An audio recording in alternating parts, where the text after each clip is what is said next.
Hello viewers, আসসালামু আলাইকুম। আর কি ভিডিওতে আপনাদের সবাইকে স্বাগত জানাচ্ছি। এই দেখুন, এটা হচ্ছে পিঙ্কের মধ্যে মানে সাদার মধ্যে ছোট্ট একটা লাল রঙের ডট। এটাও দুইটা কিন্তু একই ভ্যারাইটি। এখান থেকে একটা ফুল খুলে পড়ে গিয়েছিল, এই যে আমার হাতের নাড়া লেগে। তো নয়নতারা কিন্তু খুবই সুন্দর একটা ফুল এবং আমাদের অনেকের প্রিয় ফুল।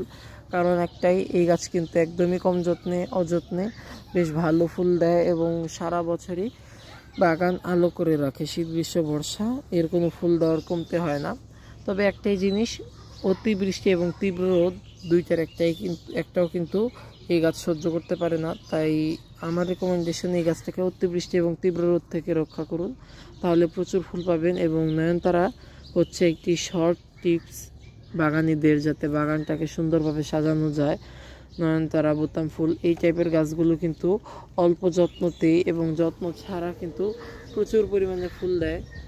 এই কারণে কিন্তু বাগানের এই গাছটাকে বেশি বেশি লাগাতে চায়। অন্তত বাগানে দু একটা থাকলে বাগানটাকে সবসময় ফুলে ভরা থাকে।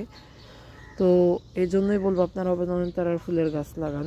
আর যদি নয়নতারা ফুলের গাছ না থাকে, আমার আশেপাশে যদি আপনারা হয়ে থাকেন, তাহলে আসতে পারেন, আমি আপনাদেরকে নয়নতারা ফুলের গাছ দিয়ে দিতে পারবো। আমার কাছে অনেক নয়নতারার চারা হয়েছে, এগুলো নিলে বরঞ্চ আপনাদের এই শীতে প্রচুর ফুল ফুটবে। ধন্যবাদ সবাইকে, আসসালামু আলাইকুম।